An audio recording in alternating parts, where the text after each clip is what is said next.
what sort of sound he should make when he got stabbed. I seem to recall that I did say to Peter, have you any idea of what kind of noise happens when somebody's stabbed in the back? Because the breath's driven out of your body. On a film set built entirely around pretend violence, one actor refused to fake a single sound. The director wanted a scream. The actor, 81 years old and dressed as a wizard, said no and asked a question that stopped the entire crew cold. Did the director actually know what it sounds like when a man gets stabbed in the back? That actor was Christopher Lee. Standing a few feet away, absorbing every second of it, was a 43-year-old actor named Viggo Mortensen, already known for going further than anyone around him to make a role feel real. Now, at 67, with 3 Oscar nominations of his own earned in the years since, Mortensen keeps returning to that exact moment whenever anyone asks him what Lee actually meant to him. A wizard who wasn't guessing. During the filming of Saruman's death scene near the end of the trilogy's production, Peter Jackson asked Christopher Lee to react the way most actors instinctively react to a stab wound in the back, with a loud, theatrical scream meant to sell the moment to an audience. Lee stopped him. He asked Jackson directly whether he understood what that moment actually sounds like in real life, then answered his own question before Jackson could. "It is not a scream," Lee told him. "The air gets driven out of the lungs in one short, forced exhale because a punctured back does not leave room for anything louder." Jackson did not argue back or push for a compromise version. He let Lee play the scene exactly the way Lee insisted it had to be played, because Lee was not performing a guess pulled from imagination, the way most actors on set were used to doing. He had served in British intelligence during the Second World War, involved in operations he almost never described in detail even decades later, and he knew that particular sound the way most actors only ever pretend to, having lived close enough to real violence that the theatrical version simply insulted him. Jackson later admitted the exchange left him too unsettled to push for more detail and simply let the scene stand exactly as Lee had shaped it, choosing not to argue with a man who clearly knew something he did not. For Viggo Mortensen, watching that exchange happen in real time was not just an interesting set anecdote. It was the moment he realized the man playing Saruman was carrying something none of his other castmates could compete with. But that single scene only makes sense once you understand how unlikely it was that Mortensen was even standing there to witness it at all. The role he almost didn't get. Mortensen was never actually supposed to play Aragorn at all, a fact that surprises most people who only know him from the finished trilogy. Irish actor Stuart Townsend had already been cast, had trained for close to 2 months, and had flown to New Zealand ready to shoot alongside a cast that had already spent weeks bonding on location. Days before filming started, Jackson pulled him from the role, largely because Townsend, at 27, looked too young standing next to castmates playing much older characters, and because several people on set, including cast members who later spoke about it publicly in memoirs and interviews, had grown visibly uneasy about his lack of engagement during rehearsals and his reluctance to commit to the physical training the part demanded.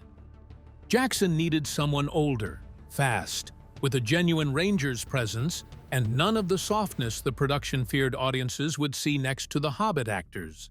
And Mortensen, then in his early 40s, got the call almost by accident, having read for the part once before, without landing it the first time around. He nearly turned it down anyway, despite everything the role represented professionally. He had a young son, Henry, and months away filming in another country felt like the wrong trade at the wrong time in his son's life, a decision he genuinely wrestled with rather than one he made lightly. It was Henry who changed his mind, practically begging his father not to pass up the chance to play a character out of books Henry already loved and had read himself multiple times over, framing it almost as a question his father could not reasonably say no to. Mortensen said yes, without having read a single page of the source material himself, packed a bag, and was on a plane within days, walking onto a film set with no rehearsal time and no idea yet who Aragorn was actually supposed to be. He would later run into Townsend once, years afterward, briefly on the street, and the two exchanged a polite hello before going their separate ways, An oddly quiet ending to a casting decision that changed both of their careers permanently. What happened over the following weeks would end up mattering more than any amount of preparation possibly could have. A ranger played by an amateur. Mortensen arrived in New Zealand with almost nothing prepared, no lines memorized in advance, and no real sense of the character's history. And it showed, at first, in exactly the way that ended up working in his favor, rather than against him. His earliest scenes, particularly the introduction at the Prancing Pony, where Frodo and Sam sit waiting for an Aragorn who had not technically existed in the production days earlier, carry a visible uncertainty that many fans have since pointed out actually deepened the performance rather than undercutting it, since Aragorn himself is a man hiding from his own destiny in those same early moments, uneasy in his own skin and reluctant to be seen for who he really is. Whatever hesitation was real on Mortensen's face became, by accident, exactly the right choice. It did not last. By the confrontation with the ring-wraiths at Weathertop, something shifted, and the now famous shot of Aragorn swinging a torch directly into camera was entirely improvised. From there, Mortensen refused every shortcut available to him. He trained with a real steel sword instead of a rubber or aluminum prop, insisting on the weight and balance of an actual weapon, even in scenes where a lighter prop would have been far easier and far safer to work with, broke 2 toes, kicking a helmet, and let the actual scream of pain make the final cut, chipped a tooth at Helm's Deep, and sat through a dentist's chair in full costume and fake blood, rather than break continuity for a single afternoon of shooting. He bonded so completely with the horse that he bought it once filming Wrapped, then bought a second horse for Liv Tyler's stunt double when nobody else would meet the bidding price. He trained with his sword constantly, even away from set, which led to more than one uncomfortable conversation with local police who were not used to seeing a man swinging a real blade in public. At one point, Jackson spent 30 minutes directing him without once using his actual name, addressing him only as Aragorn the entire time, apparently without even noticing he had done it. The fight choreographer on the production later called him the best swordsman he had ever personally trained. Somewhere in the middle of all that obsessive commitment to realism, Mortensen found something in Christopher Lee that no amount of personal dedication could manufacture on its own. Something that had nothing to do with training and everything to do with where it actually came from. 7 languages, 1 war.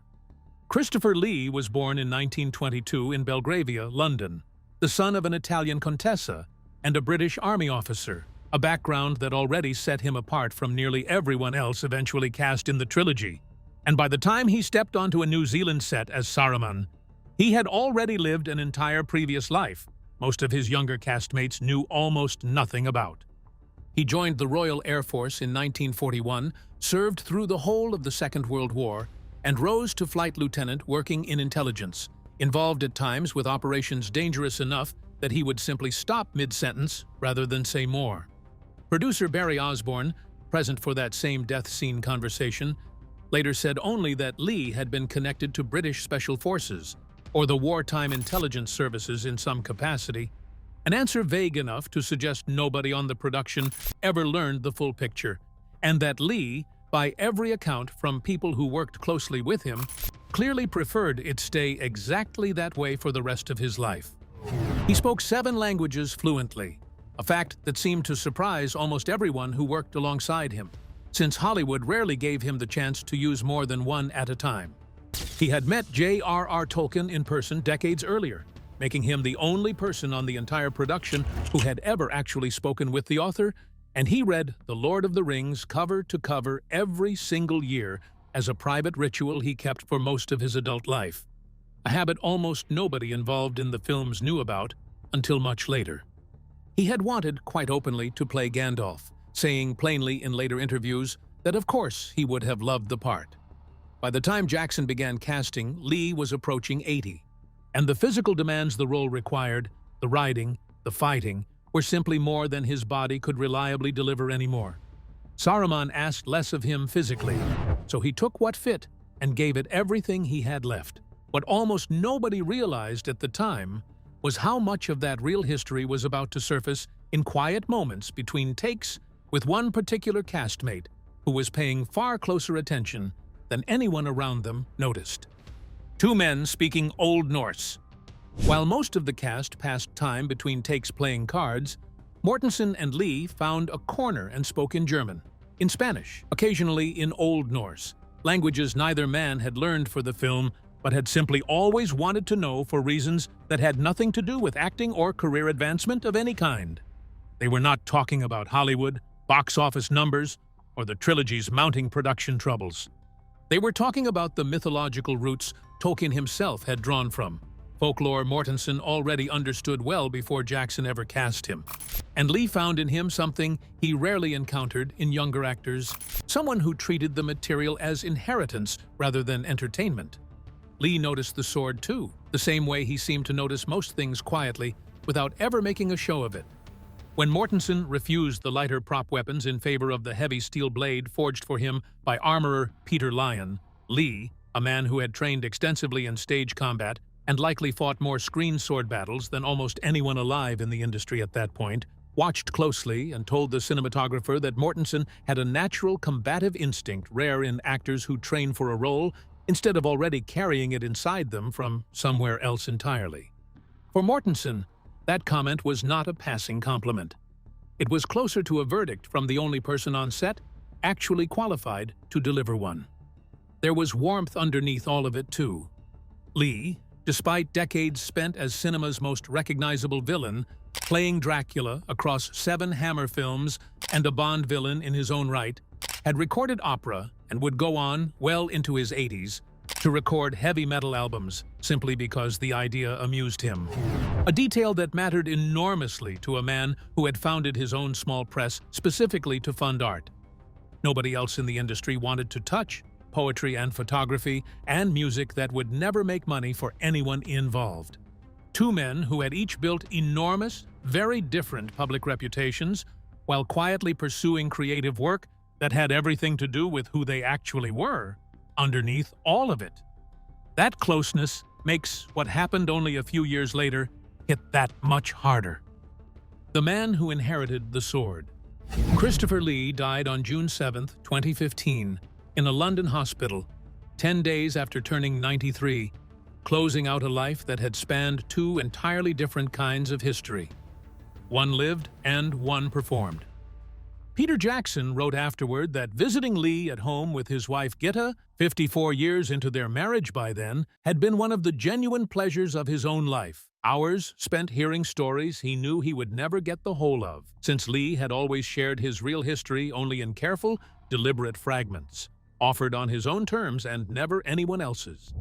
In the years that followed his death, Mortensen did something almost nobody expected from an actor who had just anchored one of the most successful film trilogies in history, one that could easily have set him up financially for the rest of his career without much additional effort. He refused to cash in on it.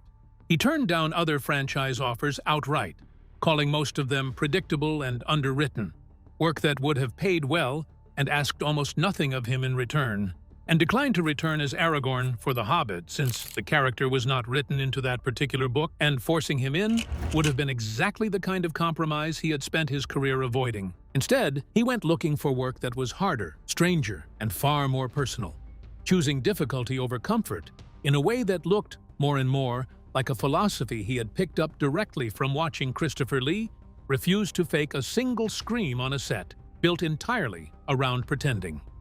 What he actually did with that philosophy over the next 2 decades is where the real proof shows up. Stay with us on this one.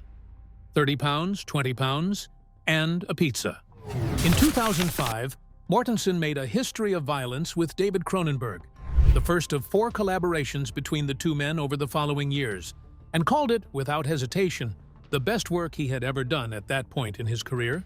2 years later came Eastern Promises, in which he played a Russian mob enforcer so convincingly that he traveled through Russia without a translator, studied prison tattoo culture in obsessive detail down to the specific meaning behind individual markings, and left Russian news playing on a loop in his hotel room simply to absorb the accent more completely, earning his first Academy Award nomination in the process. For The Road in 2009, adapting Cormac McCarthy's bleak post-apocalyptic novel, he starved himself down roughly 30 pounds and slept in his character's filthy clothes between takes until he was mistaken, during filming, for an actual homeless man and asked to leave a store. An incident he apparently found more amusing than embarrassing at the time.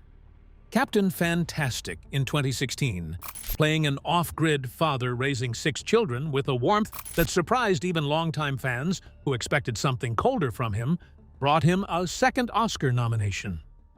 Then, in 2018, Green Book had him gaining 20 pounds in the opposite direction to play Tony Lip, a real Italian-American driver who chauffeured a black pianist through the segregated American South in 1962, a role built almost entirely on pizza, pasta, and insisting on actually eating in nearly every food scene rather than faking it, even folding an entire pizza into quarters on camera, because that is genuinely what the real Tony Lip used to do.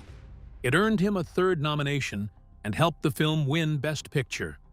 None of it happened because he needed validation of any kind at that stage in his career. He already had Aragorn and the security that came with it. He chose the harder path anyway, every single time, for reasons that trace back to one specific man standing on a New Zealand set decades earlier, quietly refusing to fake something he actually knew the truth of. What he actually says now. Mortensen has spent decades talking about acting the way most people talk about a craft. Careful, technical, rarely sentimental about it in interviews. But when the subject turns to Christopher Lee specifically, something shifts, and he starts describing not a colleague but something closer to a living artifact. A man who carried real history into a story about invented violence and used that knowledge to make the fiction more honest than it had any right to be. Aragorn, as written, carries an almost unbearable reverence for the kings who came before him, men whose sacrifices shaped a world he inherited without ever fully understanding it until he had lived inside that world himself, forced to become the thing he had spent his whole life avoiding. Watching Mortensen's actual performance with that context in mind, it becomes hard to miss where some of that reverence genuinely came from. It did not require imagination on his part to reach that reverence honestly. The king who came before him, in every sense that mattered on that particular set, was standing 20 feet away between takes, speaking quietly in Old Norse, carrying memories he would only ever share in careful, deliberate pieces, never the whole story, never all at once, and never to just anyone who happened to ask. At 67, with an entire celebrated career of his own behind him, 3 Oscar nominations, dozens of roles built on the same relentless commitment Lee modeled for him decades earlier, the thing Mortensen keeps choosing to talk about, again and again, in interview after interview, is an 81-year-old man in a wizard's costume who knew exactly what a knife in the back actually sounds like, and was generous enough to let one young, underprepared actor stand close enough to understand exactly what he was witnessing. Is there someone in your own life who taught you something true simply by being who they actually were, without ever trying to teach you anything at all? Share your thoughts in the comments below.